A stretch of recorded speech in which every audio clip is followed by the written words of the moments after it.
Hi guys, welcome back with me again in this channel. On today's tutorial, I'm going to show you how you can create a slow motion video on TikTok.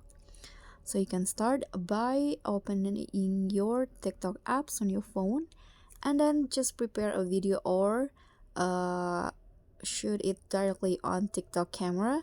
So click on the plus icon and then choose your videos. Here I'm going to just select a video, for example, uh, this one's right here. Now you can click on next, then go to the editing on TikTok, click on this on the right panel, and after that you can just go to where you want the slow mo to start.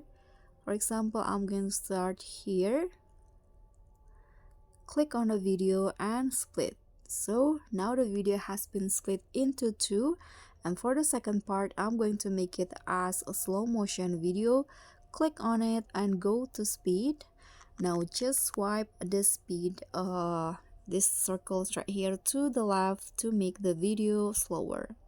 I'm going to go with 0.6 slower, so the speed has been slowed down. You can just click on save and let's see the result first.